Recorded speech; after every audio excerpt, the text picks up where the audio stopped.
Tone में ही मैं इस कार्यक्रम को शुरू करना चाहूँगी। इससे पहले कि मैं कुछ भी अपना लिखा हुआ पढ़कर सुनाऊँ, मुझे लगता है बहुत ज़रूरी है मुझे शुक्रिया करना इस पूरे चैनल का, इस पूरे प्लेटफ़ॉर्म का, रूबरू का कि जो ये सब भी जितने भी लेखक हैं, जितनी भी लेखिकाएँ हैं, जो भी कोशिश कर रहे हैं इस फ़ील्ड में आने की, उनको एक बहुत अच्छा मंच ये प्रोवाइड कर रहा है। इसके लिए मैं सबसे पहले शुक्रिया अदा करना चाहूँगी। और इरशाद साहब के बारे में ज़रूर कुछ बातें कहना चाहूँगी जो मैंने महसूस की हैं। वो एक मशहूर और मकबूल कवि हैं, लेखक हैं, ये हम सभी को पता है और अगर आपने उनका लिखा हुआ पढ़ा हो, मुझे यकीन है आप सभी ने ज़रूर पढ़ा होगा, तो वो बिल्कुल दिल को छू जाता है। वो अपने आस-पास की घटना लगती है, आप उससे जुड़ जाते हैं, आप उसको भूल नहीं पाते, आप उसके बारे में सोचते हैं। ये एक लेखक की बहुत बड़ी खूबी है, जो इरशाद साहब में वाक़ई है। उनकी 3 किताबें प्रकाशित हो चुकी हैं, 2 और प्रकाशित होने वाली हैं, ज़ख्म और उनकी एक कविता संग्रह है घुटन, वो जल्द ही आपके हाथ में होगी, वो भी आने वाली है। उनकी लेखनी पर कई टेलीफ़िल्म्स बन चुकी हैं, टीवी सीरियल बन चुके हैं और लगातार वो साहित्य को एक नया रूप, एक नया आयाम देने में लगे हुए हैं, जो हम सब देख रहे हैं। उनकी जो भी एक्टिविटीज़ हैं, वो जिस तरह से जुड़े रहते हैं, जैसे उन्होंने ये मंच बनाया है, जिस पर हम सब आकर जुड़ रहे हैं और कुछ अच्छी लेखन की बात कर रहे हैं, ये एक बहुत ज़रूरी और बहुत अच्छा प्लेटफ़ॉर्म है, जिसकी आज के टाइम में और भी ज़्यादा ज़रूरत है क्योंकि हम ओटीटी प्लेटफ़ॉर्म्स वाले दौर में जी रहे हैं। इस साहित्य को बचा के रखना, संजो के रखना बहुत ज़रूरी है, जो इरशाद साहब बहुत बखूबी कर रहे हैं। इन्होंने ही पिछले 2-3 सालों में अपनी साहित्यिक सेवाओं का आगाज़ किया और आज पूरी दुनिया में रूबरू से जुड़े हुए बहुत सारे लोग हैं, जो इंटरनेशनली भी इसको सुनते हैं और यहाँ पर जो हम लोग अपनी प्रेज़ेंटेशंस देते हैं, वो इंटरनेशनली जाती हैं, सिर्फ़ इरशाद साहब की वजह से ही। काव्य पाठ जो उन्होंने शुरू किया है ये ऑनलाइन, ख़ासकर लॉकडाउन के दौर में, ये एक बहुत ही अच्छी पहल है क्योंकि इसकी बहुत ज़्यादा ज़रूरत है आज के टाइम में। तो ये इन्होंने एक बहुत अच्छी पहल की है और मुझे यकीन है कि इससे ये जो प्लेटफ़ॉर्म है, वो और भी ज़्यादा आगे बढ़ेगा क्योंकि ज़्यादा से ज़्यादा लोग इस समय ऑनलाइन माध्यम के ज़रिए इस मंच पर आ पाएँगे और अपनी बातों को रख पाएँगे। इरशाद साहब की वजह से ही ये सब संभव हो पाया है और उनकी कविताएँ और कहानियाँ मैं जब भी पढ़ती हूँ, वो मुझे इंस्पायर करती हैं कि मैं और बेहतर लिखूँ। वो एक जिसे हम कह सकते हैं, जैसे हम एकेडमिक्स में भी कहते हैं कि एक मेंटर की आपको ज़रूरत होती है, तो एक मेंटर का ही रोल वो अदा करते हैं। ये सब उनके बारे में आप सबको भी पता होगा, लेकिन एक बात और मैं उनके बारे में आपको बता दूँ इससे पहले कि मैं अपनी बात को शुरू करूँ। बहुत समय से अक्सर ऐसा होता है जो जो भी लोग यहाँ पर जुड़े हुए हैं, जो कई प्रोफ़ेशंस साथ-साथ कर रहे होंगे, जैसे मैं हूँ, मैं एक एकेडमिशियन हूँ, मैं पिछले 16 साल से मास कम्युनिकेशन पढ़ा रही हूँ। तो जब आप पढ़ाने में जाते हैं, तो आपके दिमाग में कविता नहीं आती, वो छूट जाती है। कविता लिखने के लिए आपको बहुत ही एक अलग माइंडसेट चाहिए होता है जो बहुत बार नहीं हो पाता। तो मैं भी कहीं छूट गया था ये पीछे लेखन कार्य मेरा और इरशाद साहब से मेरी बात हुई।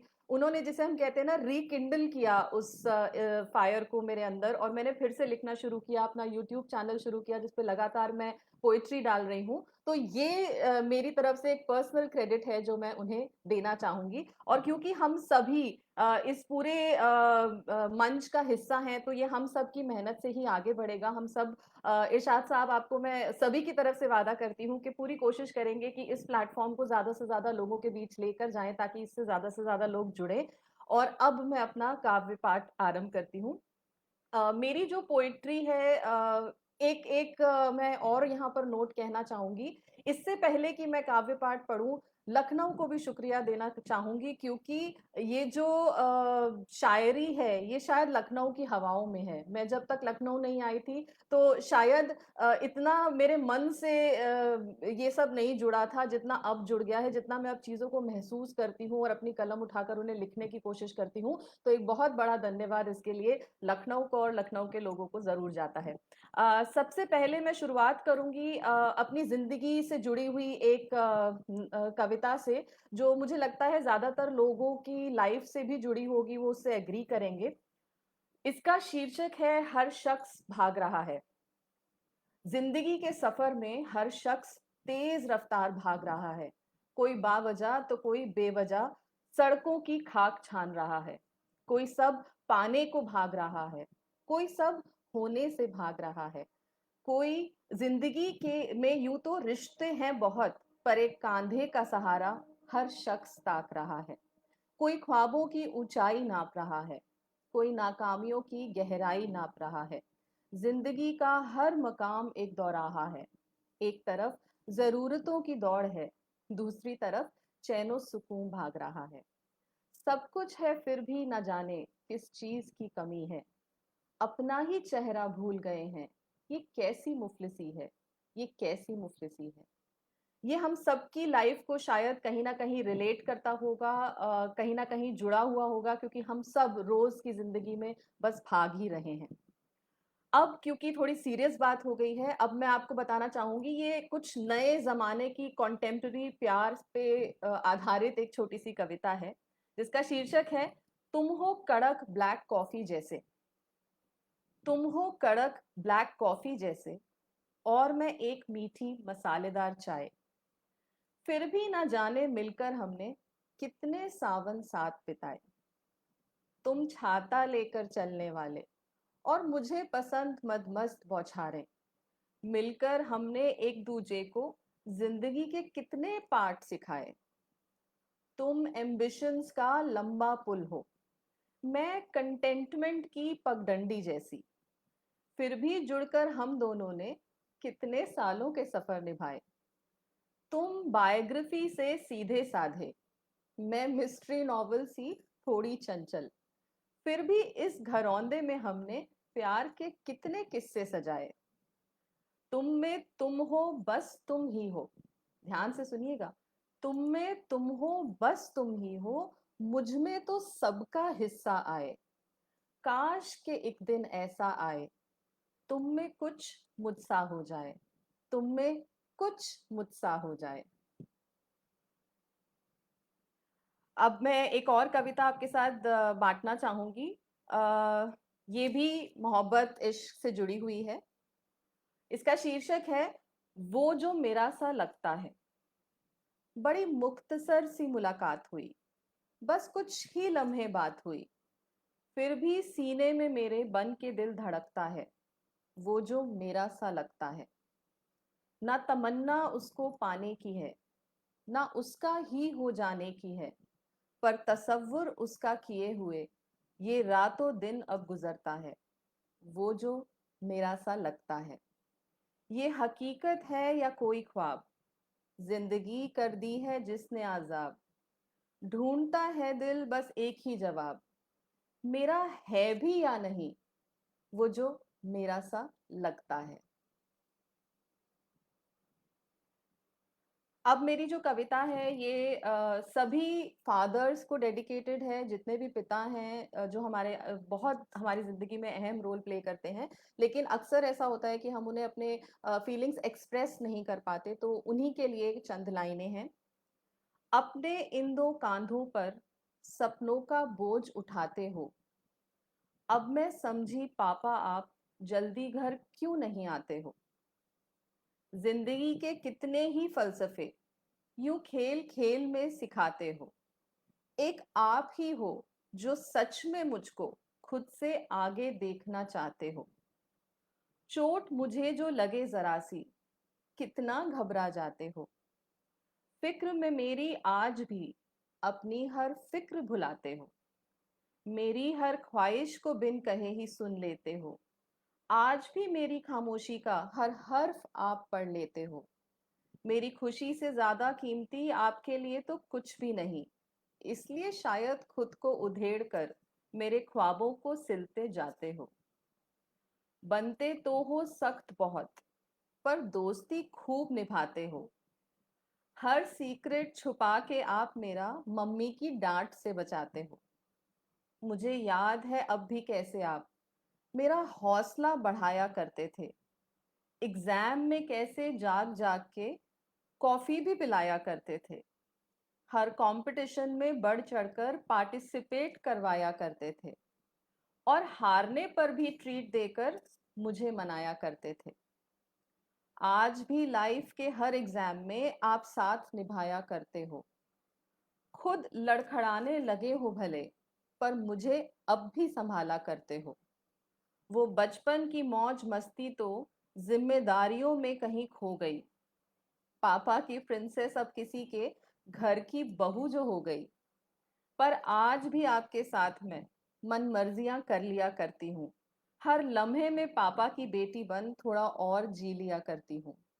आज जो भी हूँ, जहां भी हूँ, सब आपसे मैंने पाया है। खुशकिस्मत हूं मैं कि आपके साए ने मुझे हर धूप से बचाया है। आपसे ही मैं हूँ इस बात का गुमा करती हूँ। हर जन्म में आपकी ही बेटी बनूं, दुआ बस यही करती हूँ, दुआ बस यही करती हूँ।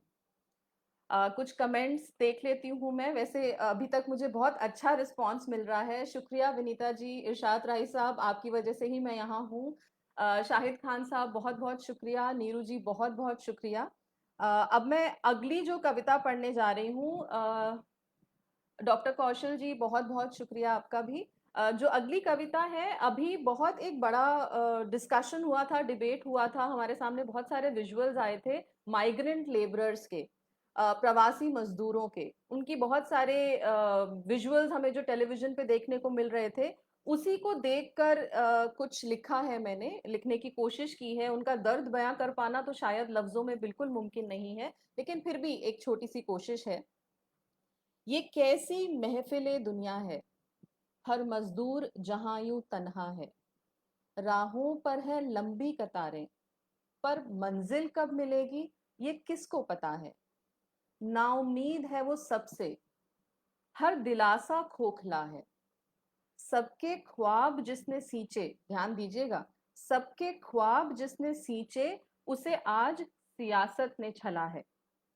झुलसी धूप में जला है, ठिठुरती ठंड में जमा है। भैया था वो तो सबका, फिर आज क्यों वो बेबस खड़ा है। हर माथे पर शिकन है, हर कांधे पर थकन है। हर आंख में टूटे ख्वाबों की चुभन है।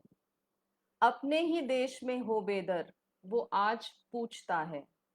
अपने ही देश में हो बेदर, वो आज पूछता है। क्या ये मेरा वतन है, क्या ये मेरा वतन है। मुझे लगता है ये सवाल उनके मन में ज़रूर आया होगा, वो सब चीज़ें झेलने के बाद जो उन्हें इस लॉकडाउन की वजह से झेलनी पड़ी।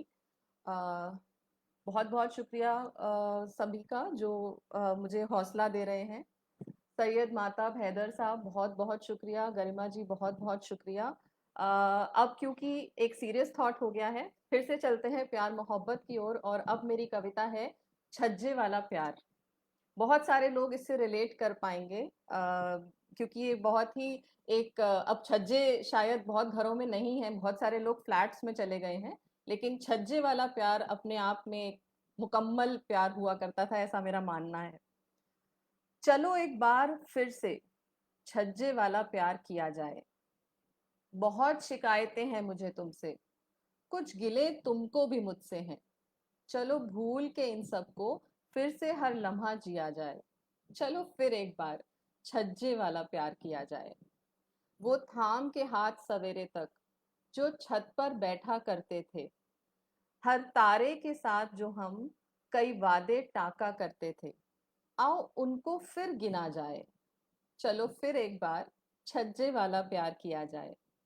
जिम्मेदारियों ने हमको तो दफ्तर और घर में बांट दिया, क्यों ना मैं तुम फिर हम होकर कुछ पुरानी आदतें दोहराएं। चलो फिर एक बार छज्जे वाला प्यार किया जाए। बच्चों को सीख दी हमने बहुत, उन्हें जीवन के पाठ भी बहुत पढ़ाए, पर क्यों ना आज हम बच्चे बनकर उन्हें असल जिंदगी जीना सिखाएं। चलो फिर एक बार छज्जे वाला प्यार किया जाए। ये आई थिंक जितने भी लोग वर्किंग हैं रिलेट कर पाएंगे, क्योंकि अब छज्जे पे जाना लॉकडाउन में जब फिर से शुरू हुआ तो ये सारी बातें दिमाग में फिर से आने लगी। अब जिस कविता को मैं आपके सामने रख रही हूँ, सुहेल जी बहुत बहुत शुक्रिया, विनीता जी बहुत बहुत शुक्रिया, शाहिद खान जी आपने क्या लिखा है मुझे समझ नहीं आ रहा है। इरशाद साहब आप तो कांस्टेंट मोटिवेटर हैं ही। हम लोग जितने भी लोग वर्किंग हैं, नॉन वर्किंग हैं, एक शब्द का बहुत ज़्यादा इस्तेमाल करते हैं कि ऑफिस में, वर्क प्लेस में बहुत पॉलिटिक्स है। तो ये जो मेरी कविता है, ये कहीं ना कहीं उसी पर आधारित है, वो जो आजकल हम पॉलिटिक्स अपने आसपास देखते हैं। विनीता जी, ज़रूर छज्जे वाला प्यार खत्म हो गया है और मेरी कविता यही कहती है कि चलो फिर से किया जाए। तो फिर से रिवाइव कीजिए आप भी, और हम लोग सब इसको बिल्कुल रिवाइव करने की कोशिश करें छज्जे वाले प्यार को, और बचाने की कोशिश करें जैसे हम साहित्य को बचा रहे हैं। ये दूसरी कविता जो मेरी है उसका शीर्षक है ये कैसी सब में होड़ है। ये कैसी सब में होड़ है कि तू बेहतर या मैं बेहतर, जो है वो कहाँ मुकम्मल, जो नाहासिल वही तो चाहिए, मुझे मिला जो कम मिला, तेरा हिस्सा भी तो चाहिए। मैं एक बार फिर से इसको रिपीट कर रही हूं, ध्यान से सुनिएगा। ये कैसी सब में होड़ है कि तू बेहतर या मैं बेहतर, जो है वो कहाँ मुकम्मल, जो ना हासिल वो ही तो चाहिए, मुझे मिला जो कम मिला, तेरा हिस्सा भी तो चाहिए। सुकून की मीठी चाशनी दिल को ना भा जाए कहीं, सुकून की मीठी चाशनी दिल को ना भा जाए कहीं, इसलिए हर रिश्ते में थोड़ी कड़वाहट भी होनी चाहिए। ये कैसी सब में होड़ है कि तू बेहतर या मैं बेहतर, खुदगर्जियों के खेल में बस अपना ही सिक्का जमे, इंसानों की दुनिया में अब इंसानियत किसको चाहिए। ये कैसी सब में होड़ है कि तू बेहतर या मैं बेहतर, भीड़ है अरमानों की जज्बातों के तूफानों की, भीड़ है अरमानों की जज्बातों के तूफानों की, मुझे कुछ हो ना हो हासिल, ध्यान से सुनिएगा, मुझे कुछ हो ना हो हासिल, तेरा काम बिगड़ना चाहिए। ये कैसी सब में होड़ है कि तू बेहतर या मैं बेहतर, है किस्मतें जुदा जुदा और फन भी हैं अलग अलग, है किस्मतें जुदा जुदा और फन भी हैं अलग अलग, जो तेरे हक में है लिखा वो मिलेगा तुझको, बस सब्र रख, इस जहां के बाद भी है एक जहां ये याद रख, इस जहां के बाद भी है एक जहां ये याद रख, क्या वाकई में तुझे दो जख में हिस्सा चाहिए, दो जख में हिस्सा चाहिए।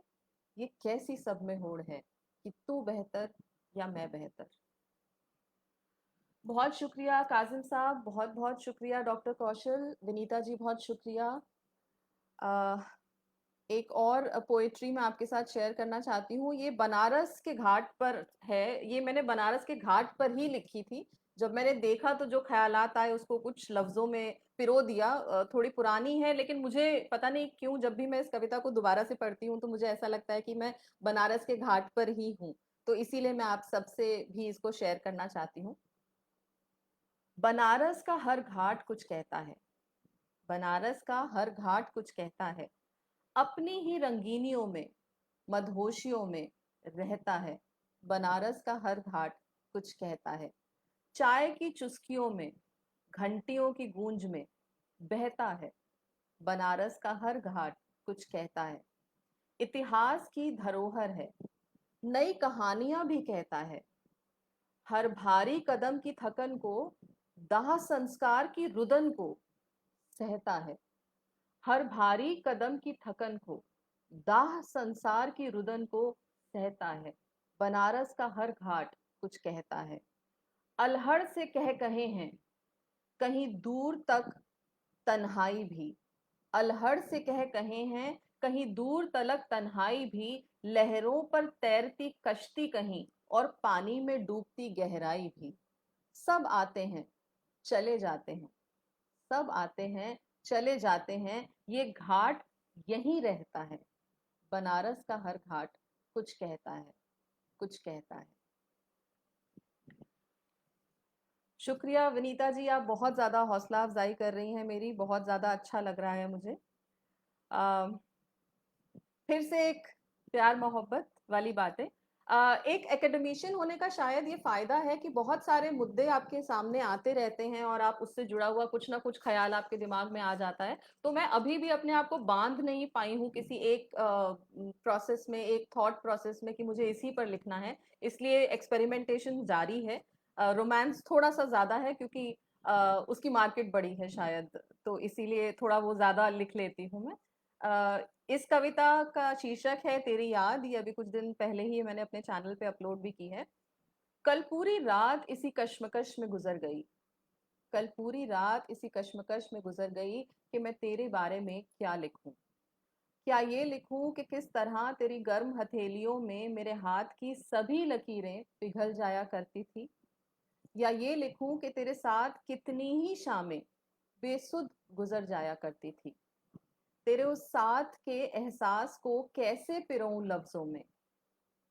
तेरे उस साथ के एहसास को कैसे पिरोऊं लफ्जों में। कैसे कहूं कि तेरे साथ तो मैं खुद एक मुकम्मल गजल हो जाया करती थी। तेरे सख्त कांधे पर जब भी टिका देती थी सर अपना। तेरे सख्त कांधे पर जब भी टिका देती थी सर अपना। ना जाने क्यों हर बात से उसी पल बेफिक्र हो जाया करती थी।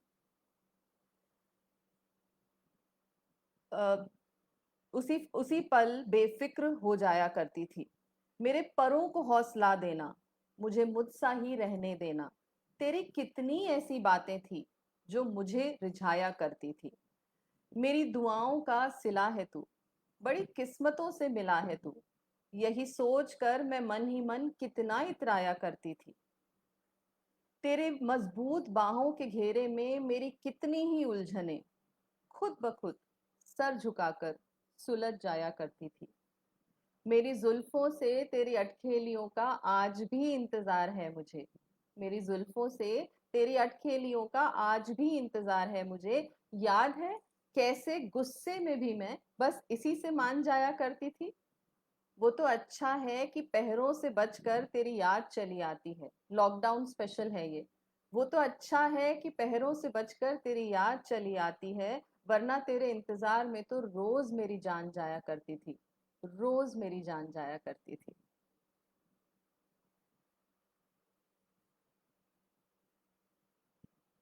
अब एक पोयम जो मैं शेयर करना चाहती हूँ, क्योंकि पिता पे बात हो चुकी है और ऐसा हो ही नहीं सकता कि माँ पर बात ना की जाए। और माँ शब्द ही ऐसा है कि जिसके बारे में हम जब भी सोचते हैं, आई थिंक हर कोई नॉस्टैल्जिक हो जाता है। सबके पास अपनी अपनी तरह की यादें भले ही हों, लेकिन सबके पास कुछ ना कुछ ऐसी बचपन की मेमोरीज जरूर हैं जो उनके दिमाग में आ जाती हैं तुरंत ही। तो मेरी जो अगली रचना है वो माँ पर ही है। इतना भी आसान नहीं, इतना भी आसान नहीं मैं से माँ हो जाना। हर किसी के बस की बात नहीं इस एहसास को जी ले जाना। मेरा बच्चा कहाँ है कैसा है, तुझे हर पल ये सवाल सताता है। भूख और दर्द के रोने में फर्क जाने तुझको कौन सिखाता है। अपने बच्चे का सुख और दुख तुझसे कहाँ छुप पाता है। नींद में भी जागी रहती है तू, हर करवट का हिसाब रखना तुझे आता है। हर पल में खुशियां पिरोती है तू, सादी रोटी में भी तेरे प्यार का स्वाद आता है। और ये तो बता माँ रोज तुझे बिन अलार्म के कौन जगाता है। कभी टिफिन के डब्बे में तो कभी स्कूल के प्रोजेक्ट में तू अपनी खुशियां ढूंढती है। हाँ सच में माँ तुझे खुद के लिए जीना ही कहाँ आता है। तू वो काला टीका है जो मुझे हर बला से बचाता है। मन्नत का वो धागा है तू जो मेरे हर ख्वाब को पूरा कर जाता है। बिन बात पर रूठे बच्चे को पल भर में ही मना लेना। ये तो बता दे माँ तुझ में ये हुनर कहाँ से आता है। घर में कुछ भी तो ऐसा नहीं जो तुझे नहीं मिल पाता है। जाने तुझे सब शरारतों का कैसे पता चल जाता है। घर की नींव है तू फिर भी, घर की नींव है तू फिर भी हर कोई तुझ पर रौब जमाता है। मुस्कुरा के फिर भी तुझको तो सब कुछ भुलाना आता है। सब्जी में बस तू नमक सी है जो जीने का स्वाद बढ़ाता है। तेरे होने से ही घर घर है, क्यों ना तुझे कोई ये बताता है। मेरी फिक्र में गुजारी एक उम्र तूने और मेरा जिक्र करना तुझे भाता है। यूं मैं का घुलकर माँ होना एक माँ को कौन सिखाता है। यूं मैं का घुलकर माँ होना एक माँ को कौन सिखाता है। बहुत बहुत शुक्रिया रईस आजम खान साहब। डॉक्टर हरी बहुत बहुत शुक्रिया। मीना जी बहुत शुक्रिया। शाहिद खान साहब बहुत बहुत शुक्रिया। मुझे लगता है माँ की जब बात होती है तो सभी लोग भावुक हो जाते हैं। अगली रचना जो मैं पढ़ना चाहती हूँ ये जेएमडी न्यूज़ चैनल पर भी आई थी। लॉकडाउन में मैंने कुछ 2-3 कविताएँ लॉकडाउन पर ही आधारित लिखी। पर मुझे लगा कि अब क्योंकि लॉकडाउन तो खुल चुका है और हम सब लोग अपने पुराने रूटीन्स में वापस आ गए हैं, तो उस पर शेयर ना करते हुए मुझे लगा कि ज़्यादा अच्छा रहेगा कि मैं आपको एक ही पोएम उससे रिलेटेड शेयर करूँ। तो ये लॉकडाउन पर आधारित पोएम है। मेरे मोहल्ले में आजकल एक अजीब सा सन्नाटा है। मेरे मोहल्ले में आजकल एक अजीब सा सन्नाटा है। सब बच्चे यूं दुबक के बैठे हैं घर में जैसे किसी बुजुर्ग ने डांटा है। वो सिकरी सी गलियां जहां इंच इंच के लिए झगड़े हुआ करते थे, जरूर आपके मोहल्ले में भी होते होंगे। वो सिकरी सी गलियां जहां इंच इंच के लिए झगड़े हुआ करते थे, वहां अब दूर तक सूखे पत्तों से ढकी गाड़ियों का तांता है। वो चौराहा भी आज मुरझाया सा रहता है।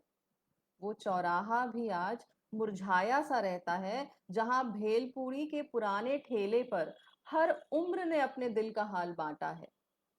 वो बागीचे के पौधे जो हर शाम नन्हे हाथों के सहलाने पर झूम जाया करते थे। वो बागीचे के पौधे जो हर शाम नन्हे हाथों के सहलाने पर झूम जाया करते थे, कोई पूछे उनसे कि उन्होंने किस मुश्किल से ये वक्त काटा है।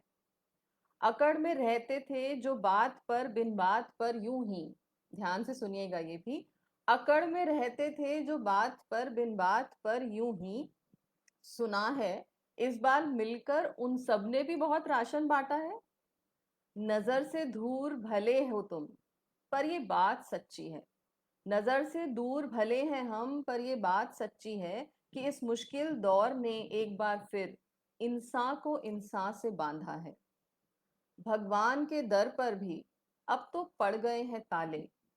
भगवान के दर पर भी अब तो पड़ गए हैं ताले। जिम्मा है अब हर इंसान का, इंसान को संभाले, इंसान को संभाले। बहुत शुक्रिया अख्तर साहब, विनीता जी बहुत शुक्रिया, रईस आजम खान साहब बहुत शुक्रिया। अ, अब मैं आपके सामने एक और कविता अपनी रखना चाह रही हूँ।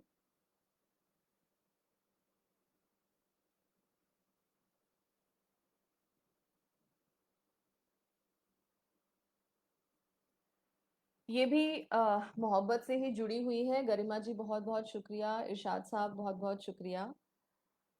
तेरा मुझसे मेरा तुझसे कुछ बात छुपाना अच्छा है। तेरा मुझसे मेरा तुझसे कुछ बात छुपाना अच्छा है। कुछ मिल भी लें और कसक भी रहे, यूं साथ निभाना अच्छा है। ओढ़ कर प्यार की सांझी चादर, ओढ़ कर प्यार की सांझी चादर दुनिया को भुलाना अच्छा है। तेरा मुझसे मेरा तुझसे कुछ बात छुपाना अच्छा है। कोई कैद नहीं, बंदिश भी नहीं, खुद को साबित करने की कोशिश भी नहीं। यूं साथ बैठकर हाथ थामकर खामोशी बांटना अच्छा है। तेरा मुझसे मेरा तुझसे कुछ बात छुपाना अच्छा है। दुनिया के फरेब से पाक साफ, जिसमें ना देना हो कोई हिसाब। ये खूबसूरत सा सुकून से भरा बेनाम सा रिश्ता सच्चा है। बेनाम सा रिश्ता सच्चा है। जी इरशाद साहब, आप बिल्कुल सही कह रहे हैं। आज के दौर में खासकर मुझे लगता है मोहब्बत की बहुत ज़रूरत है हमारे समाज में, और जितना हो सके हमें कोशिश करनी चाहिए कि अपने आसपास, अपने साथ के लोगों के बीच भी हम प्यार बांटें। ये बहुत ज़्यादा ज़रूरी है।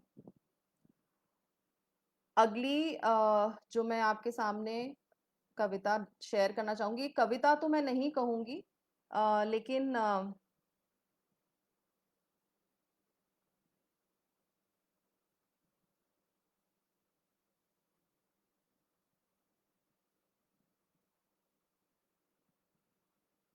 मुझे आप बस 1 मिनट का समय दे दें, क्योंकि मुझे लगा था कि समय बहुत कम होगा, और इरशाद साहब ने मुझे कहा भी था कि बहुत समय रहेगा आपके पास, लेकिन मुझे लग रहा था मैं इससे ज़्यादा नहीं पढ़ पाऊंगी।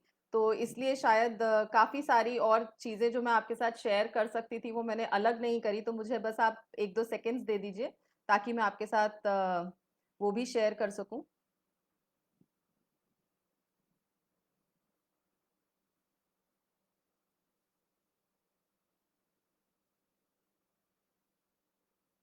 एक छोटी-सी कविता तो मैं नहीं कहूँगी इसको, लेकिन ईद के दौरान क्योंकि इस बार ईद का त्योहार लॉकडाउन में गुज़रा और शायद हो सकता है कि आने वाले दौर में दिवाली के साथ भी ऐसा ही हो कि हम लोग घर पर ही उस त्योहार को मनाएँ। तो कुछ चंद लाइनें हैं जो इस त्योहार के रेफ़रेंस में ही मैंने लिखी थी और बहुत सारे लोगों से बाँटी भी थी। जो इसका जो शीर्षक है वो ईद ही है और लाइन्स हैं, वो रौनकें वो महफ़िलें गर कम भी हो लेकिन, वो रौनकें वो महफ़िलें अगर कम भी हो लेकिन, ए खुदा सबको रहमतें तू पूरी अता कर।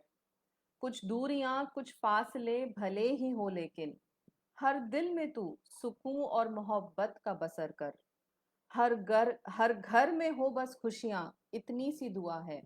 पूरी दुनिया को तू अब इन मुश्किलों से रिहा कर, इन मुश्किलों से रिहा कर। और मुझे लगता है कि बहुत ज़रूरत है कि हम अ, इस इस पूरे दौर से बाहर निकलें, ये बहुत ज़्यादा ज़रूरी है हम लोगों के लिए।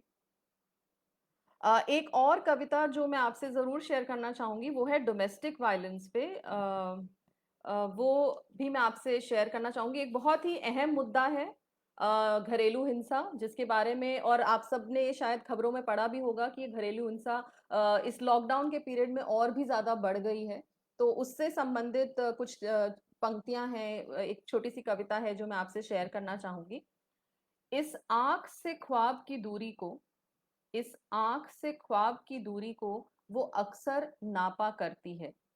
जब सो जाते हैं ख्वाब सभी जब सो जाते सॉरी इस आँख से ख्वाब की दूरी को वो अक्सर नापा करती है। जब सो जाते हैं काम सभी वो अक्सर जागा करती है।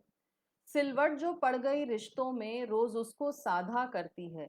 खुद टूट के भी वो बस हर पल घर अपना बांधा करती है। कभी पिटी तो कभी छिली है वो, कभी मिट्टी में भी मिली है वो।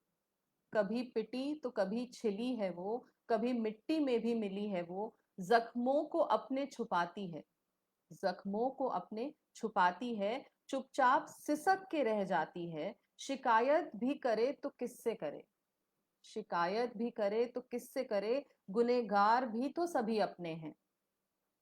औरत होना ही सबसे बड़ा गुनाह है। सशक्त औरत के तो बस सपने हैं। कभी जी लेती कभी कम जीती, कभी जी लेती कभी कम जीती, कभी मरते मरते जीती है। उसकी तो चीख भी हर खिड़की से चुपचाप ही गुजर जाती है। औरत है उसका कसूर यही, औरत है उसका कसूर यही, एक कठपुतली बन रह जाती है। जीना तो मुश्किल है फिर भी, जीना तो मुश्किल है फिर भी, जाने क्यों मर नहीं पाती है, जाने क्यों मर नहीं पाती है। आपको सच बताऊँ तो गुरमिंदर सिंह जी बहुत-बहुत शुक्रिया, विनीता जी बहुत शुक्रिया, प्रशांत जी बहुत-बहुत शुक्रिया, सुहेल इम्तियाज़ साहब बहुत-बहुत शुक्रिया, सोनिया जी, जी, आसमान का एक कोना भी नहीं। बहुत-बहुत शुक्रिया आप सभी का। और मुझे लगता है ये बहुत अहम मुद्दा है जिस पर बात की जानी चाहिए और लगातार की जानी चाहिए, क्योंकि एक ऐसा मसला मुझे नहीं लगता है जो एक दिन में हल हो जाने वाला है। इसको समय लगेगा और हमें इस पे बात करनी बहुत ज़्यादा ज़रूरी है, क्योंकि जब तक हम इस पे बात नहीं करेंगे तब तक इसका सॉल्यूशन मिल पाना बहुत ही ज़्यादा मुश्किल है, मुझे ऐसा लगता है। डॉक्टर हरी फैज़ाबादी साहब लिख रहे हैं, चुपचाप सिसक के रह जाती है। शुक्रिया अगर आपको ये वर्णन मार्मिक लगा। और मैं आपको ये बता दूँ, सच में जब मैंने ये लिखी थी तो पहले मैंने ये मैं करके लिखी थी। I was feeling so strongly about it, लेकिन फिर मैंने इसमें वो कर दिया। लेकिन मुझे 2 दिन तक इसको लिखने के बाद भी कुछ करने का मन नहीं किया। तो जिसके साथ ये घटना घटती होगी उसका क्या हाल होता होगा, ये सोचने वाली बात है, ये सोचने वाला विषय है। तो जो अब हम लिख के ऐसा दर्द फ़ील कर सकते हैं, स्पेशली बीइंग अ वुमन, तो जिसके साथ ये घटना घटती होगी। और मैंने जो अपनी चैनल पे जब ये डाली थी, तो मैंने ये भी कहा था कि अगर ऐसी कोई चीख आपकी खिड़की से चुपचाप गुज़र रही हो, तो अपनी खिड़की खोलें, उसे रोकें और आप एक्शन लें, क्योंकि वो बहुत ज़रूरी है। तो ये मेरी कोशिश है अपनी छोटी-छोटी रचनाओं के ज़रिए कि कुछ ऐसे मुद्दे भी उठाए जाएँ जो अहम हैं। अ एक और मेरे ख्याल से टाइम बहुत कम है, हमारे पास सिर्फ 3 मिनट हैं, तो एक और रचना है जो लॉकडाउन के खत्म होने पर एक तरह से आधारित है। सोनिया जी बहुत-बहुत शुक्रिया, नीरू जी बहुत-बहुत शुक्रिया।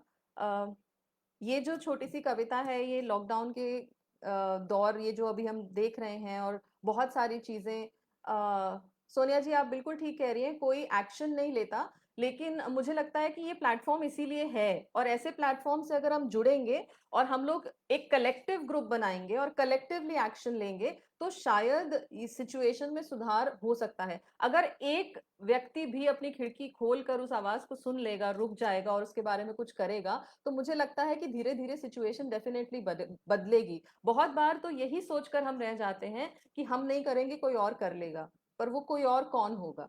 तो मुझे लगता है कि ये आत्म-मंथन का विषय है, इस पे हम एक अलग से बिल्कुल चर्चा इस पे की जा सकती है, जिस पे सब इसी पे बात करें। जो अगली लाइनें हैं वो ऐसी हैं, "वक़्त कभी ठहरा है क्या? वक़्त कभी ठहरा है क्या, जो अब ये वक़्त ठहर जाएगा? हाँ, ये दौर मुश्किल है बहुत, पर ये मुश्किल दौर गुज़र जाएगा। कुछ एहतियात, कुछ हिम्मतें, कुछ एहतियात, कुछ हिम्मतें, कुछ इंसानियत के सबक दे जाएगा। वो महफ़िलों, वो कह-कहों का सिलसिला फिर से चल जाएगा। हाँ, ये दौर मुश्किल है बहुत, पर ये मुश्किल दौर गुज़र जाएगा। कुछ नए तरीके जीने के, कुछ नए तरीके जीने के, कुछ नियम, कुछ रिवायतें, बहुत कुछ है जो बदल जाएगा। हाँ, ये दौर मुश्किल है बहुत, पर ये मुश्किल दौर गुज़र जाएगा। लौटेंगी फिर रौनकें बाज़ारों की, लौटेंगी फिर रौनकें बाज़ारों की, हर ताला फिर खुल जाएगा। हर घर में कैद परिंदे को फिर अपना आसमां मिल जाएगा। लौटेंगी फिर रौनकें बाज़ारों की, हर ताला फिर खुल जाएगा। हर घर में कैद परिंदे को फिर अपना आसमां मिल जाएगा। हाँ, ये दौर मुश्किल है बहुत, पर ये मुश्किल दौर गुज़र जाएगा, गुज़र जाएगा। अज़रा जी बहुत-बहुत शुक्रिया, कपिल जी बहुत-बहुत शुक्रिया, अख्तर साहब बहुत-बहुत शुक्रिया, गुरमिंदर सिंह जी बहुत-बहुत शुक्रिया। गुरमिंदर सिंह जी मैं पटियाला से पढ़ी हुई हूँ, तो आपका नाम देखकर ही मुझे बहुत अपने पंजाब की यादें आ रही हैं। विनीता जी बहुत-बहुत शुक्रिया। आई थिंक 7 बजे तक का हमारे पास टाइम है, इट्स ऑलरेडी 6:59 और अगर इरशाद साहब कमेंट्स में बताएँ तो हम इस सेशन को वाइंड अप कर लें। अम, और आप सब से रिक्वेस्ट करूँगी कि इस तरह से हम कारवां ये आगे लेके चलें, बढ़ाते चलें। अ, सोनिया जी आओ स्थिति को नियति ना बनाएँ, जागें और चिल्लाएँ। बिल्कुल ये स्थिति नियति है भी नहीं सोनिया जी, ये बिल्कुल बदलने वाली है। लेकिन मेरा ये मानना है कि बहुत कुछ ये हमें सिखा के जाने वाली है ये स्थिति और अगर हम इस स्थिति से भी नहीं सीखे, तो शायद हमें कुछ नहीं सिखा सकता, कोई नहीं सिखा सकता। तो क्योंकि बदलना ही संसार का नियम है, तो ये कुछ अच्छे बदलाव छोड़ के जाने वाला है लॉकडाउन, ऐसा मुझे लगता है। बहुत सारे परिंदों को हम लोगों ने साफ आसमां दे दिया है, तो अब तो वो परवाज़ चढ़ेंगे ही। तो मुझे लगता है कि आप अगर पॉज़िटिवली देखें तो इसमें मुझे बहुत लिखने का समय मिला है इस दौर में। तो डेफ़िनेटली इस सिचुएशन की अपनी नेगेटिविटीज़ हैं और पॉज़िटिविटी भी है। आई थिंक इरशाद साहब ने मुझे इजाज़त दे दी है वाइंड अप करने की और जी, बिल्कुल इरशाद साहब यहाँ पर कह रहे हैं कि हमने जो टॉपिक उठाया है, उस पर हम लोग बिल्कुल आगे रूबरू पर डिस्कशन करेंगे, बहुत ही अच्छी बात है। इरशाद साहब सुहेल जी बहुत-बहुत शुक्रिया, शाहिद जी बहुत-बहुत शुक्रिया, गुरमिंदर जी बहुत-बहुत शुक्रिया, वनीता जी मुझे बहुत खुशी है कि आप सहमत हैं और सोनिया जी थैंक यू सो मच और आप सभी का शुक्रिया जिन्होंने आज मुझे सुना और इरशाद साहब का फिर से तहे दिल से शुक्रिया कि मुझे उन्होंने ये मंच दिया। मुझे उम्मीद है कि मैं कुछ थॉट प्रोवोकिंग चीज़ें भी आपके सामने ला पाई होंगी प्यार-मोहब्बत के अलावा। मुझे ये भी उम्मीद है कि इस प्लेटफ़ॉर्म पे जैसे हम लोग सभी जुड़े हुए हैं, तो एक-दूसरे को सुनकर हम सब अपने आप को इम्प्रूव करेंगे। मुझे ख़ासकर लगता है कि अभी बहुत आज़मा बाकी है। तो बहुत-बहुत शुक्रिया आप सभी का यहाँ पर जुड़ने के लिए, बहुत-बहुत शुक्रिया इरशाद साहब का, मुझे ये अपॉर्च्युनिटी देने के लिए और मुझे उम्मीद है कि ये जो कारवां बन रहा है, ये और बड़ा होता जाएगा और दूर तक इसकी पहुँच जाएगी। उम्मीद करती हूँ अगली बार मुझसे कहीं-कहीं बेहतर कवि और कवियत्री अपने कविता पाठ यहाँ पर करेंगी। आपसे इजाज़त लेती हूँ और हौसला अफ़ज़ाई के लिए बहुत-बहुत शुक्रिया आप सभी का।